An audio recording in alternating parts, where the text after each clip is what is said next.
I was sitting in the audience, watching him accept the award for a method that I had invented myself. My hands were clutching my knees, my nails were digging into my skin. And you know what? He didn't even look back. He was smiling. He was patting himself on the back, and thanked his team. I was not there, because in his reality, I did not exist. It wasn't shock. It was not anger. It was something deeper, something that settled in my chest like a stone. Betrayal without warning is the worst, isn't it? It doesn't scream, it whispers, "You're a nobody." My name is Scarlett Morgan. I'm 34. I am a psychotherapist. For 6 years, I worked at the Sunnundale Mental Health Center. I wasn't on TV, but I was giving life back to teenagers who were afraid to even talk to their parents. And I created something really new, a method that worked. And then Dr. Gregory Hayes, my boss, the director of the clinic, stole it. Just like that. Without apology, without acknowledgement. It's not a revolution, Scarlett. It's just good therapy. We're integrating it into our protocols. He said it as if I had brought him a pie, not years of research and sleepless nights. And at that moment, something inside me turned over. I didn't cry. I didn't make a scene. I just smiled. And I decided, I will not stop him. I will make him destroy himself. He stole my name from the methodology. Now it was time for my name to appear in something bigger, in his downfall. But before everything exploded, there were still months of playing the silence game. Into smiles, in reports. A strategic silence that he confused with defeat. My first few weeks after the presentation were the hardest. I came to work with the same smile, with the same folders collected, the same colored stickers on patient cases, but something in me changed completely. My colleagues whispered in the corridors, not about me directly, of course, but I saw them avoiding my gaze when they passed my office. And even those who used to invite me for cocoa at lunchtime began to forget that I existed at all. This was not an outright betrayal. No. It was a soft, slippery alienation.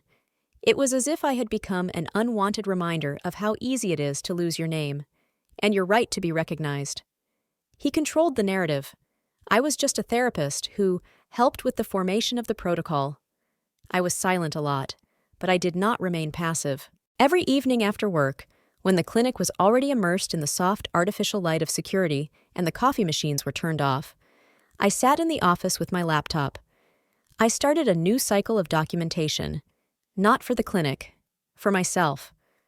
I recorded all versions of the methodology, initial drafts, changes I made based on feedback from patients, audio from sessions saved with the permission of clients.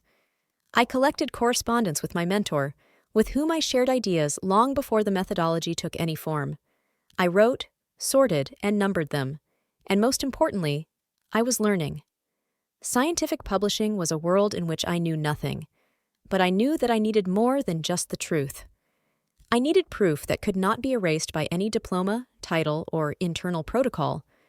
And then, I turned to someone who had once been my competitor, Dr. Mabel Raines. A woman who once criticized my first article to the ground, but did so intelligently, honestly, and most importantly, with respect. I found her contact information among old letters, marked in red. Never contact. She tears like a shark. I wrote to her. In 12 minutes, I received a reply. We are meeting on Wednesday. If it's really yours, I'll help you. If not, you better get ready for a downpour. And I came, to the harshest criticism of my life, with printouts, diagrams, and, the biggest fear, that she would say the same thing as Hayes. I arrived 27 minutes before the meeting. I sat in the car, clutching the folder as if it might disappear if I let go. There were 142 pages inside. And a flash drive. Audio, dates, emails, comparisons of minutes, everything that could prove I was the author. Mabel Raines's office was not really an office. It was an old university classroom with books stacked high enough to bury a graduate student. She sat at her desk without getting up and nodded at the chair across from her. No greeting, no smile. She didn't even touch the hand I automatically extended. I sat down. I pulled out a folder. These are drafts, I said, from 2019, and the changes I made after the focus groups. She didn't say anything. She just took one of the printouts and started reading. 5 minutes of silence. 10. She changes the sheet. 15 minutes later, there was a whole pile of notes on the table. I caught every movement. I was waiting for at least one word. Illogical. Weak. Already happened. But she was silent, and it was worse than criticism. And then she looked up. It was direct. "This is not just a method, it's a structural innovation," she said. "If you can justify it with numbers, I'll take you on as a co-author." I was almost speechless. "I'm not asking for," I began. "I'm not asking for sympathy," she interrupted. "I'm asking for a publication, academic, under your name, but you have to be prepared. If Hayes finds out, he won't back down." I nodded. For the first time in months, I took a deep breath. I don't want silence. I want to be heard, but in the right way, without hysteria. No shit on social media. Then we start with the concept, and then the evidence base. Everything the clinic couldn't erase. She pulled out her pen. She smiled for the first time. "And get ready. Getting published is like starving for a week to eat your own story on camera. Your pain will be read between the lines." I left her office feeling like I was holding a knife, and I no longer planned to just defend myself. The following weeks became a battlefield, not outwardly, but in papers, diagrams, points of influence. And every night ended with one question: how to present the truth so that it would hit harder than any revenge. The weeks passed as if through a magnifying glass, slowly, painfully, concentrated. Mabel and I worked without illusions. She edited like a surgeon, without anesthesia. I rewrote paragraphs at night, between sessions and medical reports. We were not just creating an article, we were creating a shockwave. Until then, I was still hoping that Hayes wouldn't even know. That I would be able to get around him, quietly, ethically, officially. But then, I saw it. In the clinic's internal newsletter, there was a presentation of his speech at an upcoming conference in Chicago. The topic? Adaptive Integrative Approach to Adolescent Anxiety, Clinical Results and Recommendations. I opened the slides, and my heart was beating like a siren. There were my diagrams, my wording, my own handwritten descriptive cases, and at the end, a list of authors. His name, 3 senior researchers. And instead of mine, as if to mock me, the phrase, "based on the previous internal initiative of the clinical staff." It was not just a theft anymore. It was an annulment. It was not even an attempt to take away my glory. It was an attempt to erase the fact that I had ever existed in this process. I didn't cry. I picked up the phone. And for the first time since the theft, I called him. "Gregory, it's Scarlett. I just saw the mailing. I expect you to take my work out of the presentation." "Scarlett, don't be so dramatic. This is a team effort. Everything you've done has become part of the clinic's protocol. It's not personal property. It's intellectual property, and I have full documentation of it." "Don't be ridiculous. Do you really want HR to start digging into what you did outside of work?" "I mean, I can mention some night shifts if necessary." Oh, there it is. The tone has changed. The silence was no longer comfortable.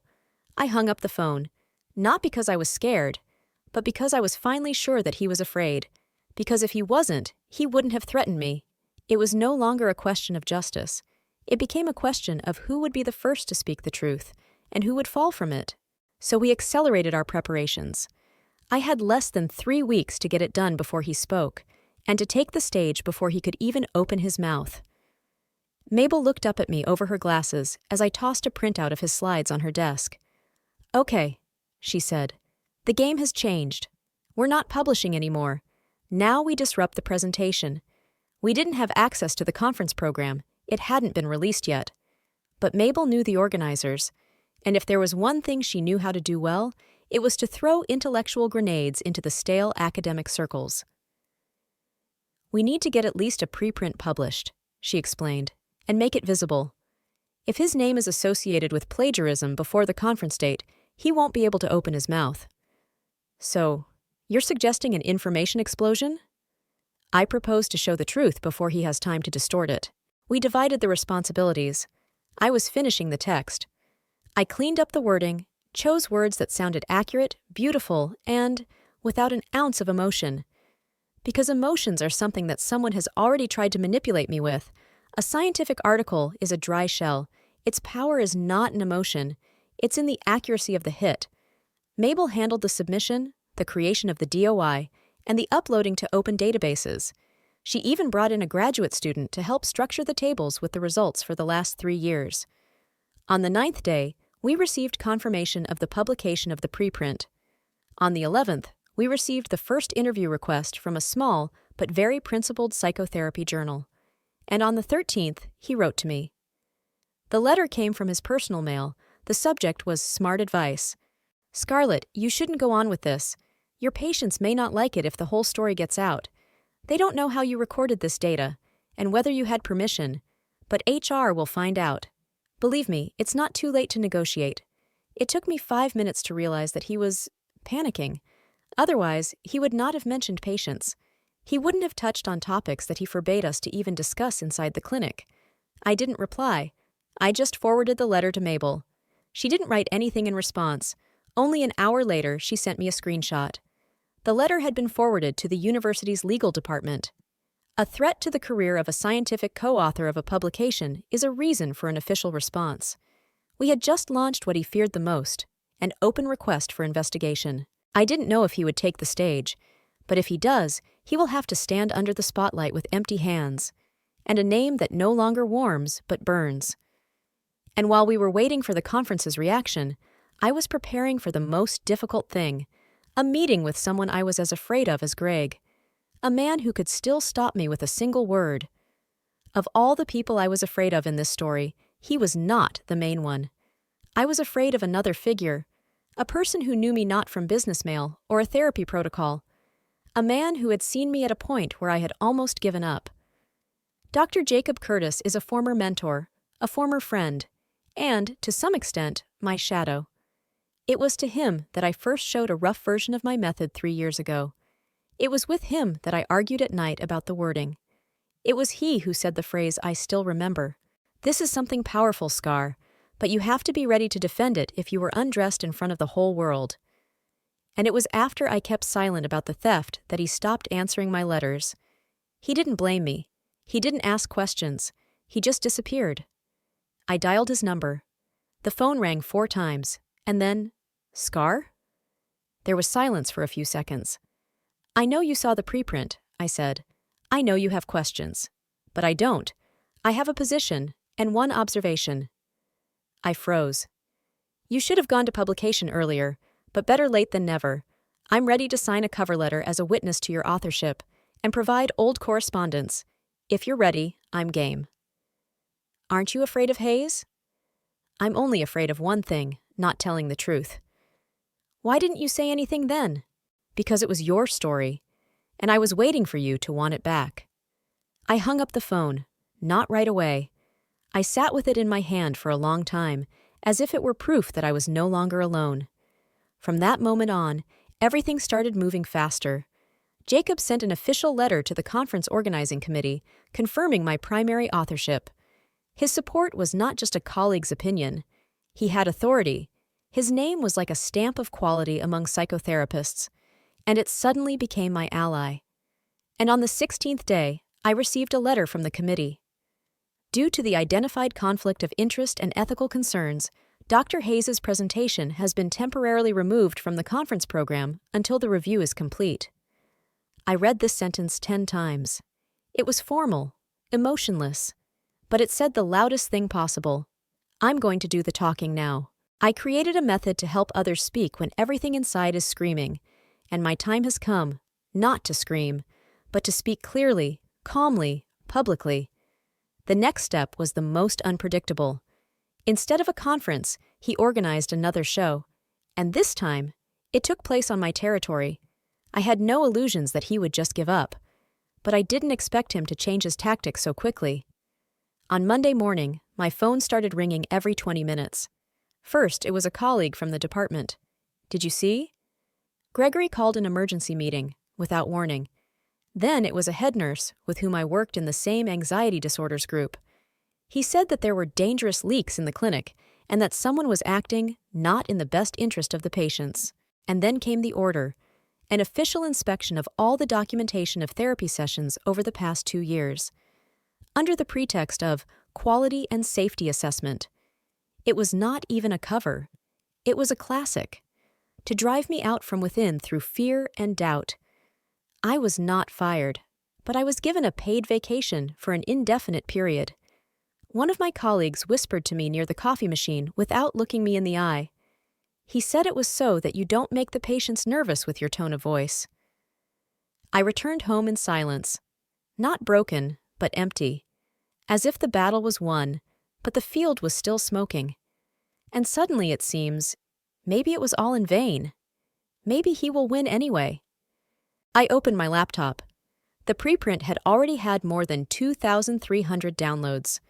The comments were from experts from different countries. Someone asked about the structure of the protocol. Some asked about its application in post-COVID cases. And in the middle of it all, there was one letter. From a woman I didn't know. She wrote, "My daughter went to therapy at your clinic. You used this particular method back then, and I didn't know what it was called. But it saved her.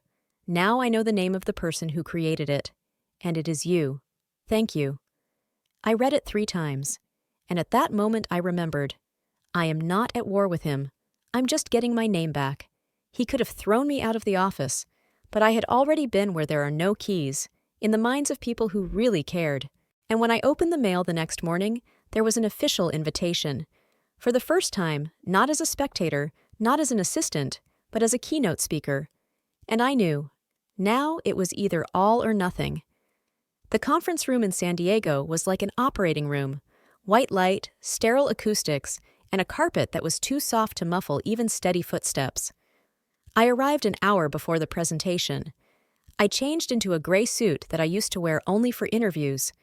This time, it was my armor. My name tag read, Scarlett Morgan, LCSW, Keynote Presenter, Session 4, Innovations in Adolescent Therapy. Mabel sent a message before I entered. Don't be perfect, be accurate, and remember who was holding your charts at 2:30 in the morning. I smiled. A smile without protection. Just sincere. The hall was 3/4 full, mostly specialists, people who can ruin your work with a single remark on the sidelines. But I was already beyond fear, because something had changed. I went on stage. I saw Jacob in the front row, calm and comfortable in his silence. My presentation did not begin with terms, and not with wording. When a child says, "I'm afraid to leave the house because the world is breathing louder than me," you either look for a new approach, or you lose them forever. I showed the structure, the dynamics, evidence of effectiveness, and then a case study, not from the slides, but a live one, from my experience. A guy named Kevin, 16 years old, school dropout, panic attacks, fixation on failure. He did not learn to fight fear. He learned to breathe with it. That was the victory. And then a question from the audience. Why did you decide to publicly present this approach now? It seems to have already been presented in a different context. Silence, tension in the air. Because before the method existed without me, and that was a lie. And now we are returning the authorship to those who do not have a microphone, but have the truth. After the speech, 4 therapists came up to me. One of them said, "We have been looking for new models for years, but for the first time, I saw a woman not only create a method, but not let it be taken away." I left the room calm, not energetic, not victorious, just accurate. And in the evening, I received a message from an unknown number. "You made a mistake. Publicity is not a victory. This is an invitation to war." There was no signature, but I didn't need to read it. I knew where it came from and what it meant. I left the conference room not as a winner. I left the conference room as a target. But for the first time, I wasn't afraid to stand still. Because this time, I stood on the truth. And the very next day, a video appeared on the internet. Not from my speech, but from the surveillance cameras in the clinic. And what was on it had the potential to destroy everything I had just rebuilt. The video first appeared in the clinic's internal chat room. Then, it was leaked to an anonymous forum that monitors ethical violations in healthcare. The file name was simple. Morgan_unauthorized_recordings.mp4. They showed me in the office I had rented for my evening work. No patients, no sign on the door, Just me and a laptop with a voice recorder connected to it. Fragments of audio, my face, a few blurred dialogues. It looked somehow semi-legal, semi-dangerous. And that was enough to start the same phrases in the comments. Did she record patients? Without consent? Did she have the right to conduct therapy outside the clinic? And what exactly was she hiding from the management? And although I knew that all the sessions used in the study were authorized, documented, and protected, the point was not the truth. It was about the insult. They were not attacking my methodology. They attacked my image of trust. I received an official request for clarification from the Ethics Board of the Professional Association. And although the wording was dry, the essence was as follows. Explain how you have ensured client confidentiality in the context of your research, given the materials you have published. Mabel called first. Did you know there was a camera in the office? No, I didn't. It's not my clinic. I rented space in a business center. Then find the lease. Find the terms and conditions. And be prepared to talk to lawyers. This is not about guilt. It's about accuracy and peace of mind. I opened the old mailbox. There was a letter from the center's administrator with an attachment. We would like to inform you that since April 1st, all meeting rooms have been connected to video surveillance for security purposes. The camera was installed a month after the recordings. I exhaled a sigh of relief. But the public did not see this. They saw fragments. They saw a picture. And this was already a weapon. I wasn't afraid of losing my license. I was afraid of losing my license. Because all my work is not about methods. It's about being someone who is trusted with their silence. And it was at this moment when the old mechanism, maybe I should just back off, started working in my head that I received another letter. From Jacob. It contained a screen, the IP address from which the video was uploaded. It led directly to the server of the Sunnundale Clinic, a private network, and it's only accessible from the administration office. He thought I would break under the weight of suspicion. But this time, I had more than just the truth. I had his fingerprints on the keyboard of treason.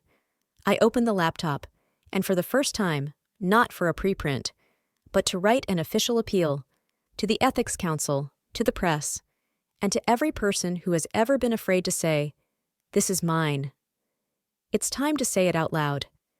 I opened the door to my new space by myself. No ribbon, no speeches, no public thanks.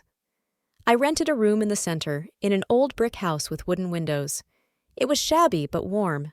Everything is mine, every shelf, every record, every chart. The name on the sign reads Scarlett Morgan, LCSW, and under it, Adaptive Response Integration Therapy. And you know what? There was no pathos, just the first client, a 13-year-old girl named Leah who hadn't left the house in 3 months. She was sitting on the couch, quietly clicking her backpack buckle and whispering, "My mom says you invented something that helps when you're scared. Is it true?" I smiled. It is true. But the main thing is that you are already here, and that's more powerful than any method. Mabel wrote from time to time, "When you're ready, we can submit a full article to the Journal of Clinical Intervention. I know it's not about revenge anymore. It's about leaving a lasting mark." I replied, "Soon, but for now, I just want to be a therapist again." I wasn't interested in conferences. I wanted neither revenge nor interviews. I just wanted peace and space, and the opportunity to come to the office every day where my name is not in question. Once a woman from Texas, a psychotherapist who had read the preprint, wrote to me, "I passed on your method to work with the school program. We are already seeing changes. Your silence has created a noise." And then I realized I did not win the war. I took it off pause and turned it around, not backwards. I turned it forward. Now my method belongs to no one, and at the same time, to everyone who uses it. But most importantly, I no longer ask for permission to be myself. Now my name is not a proof. It's not a trophy. It is simply mine, and that's enough.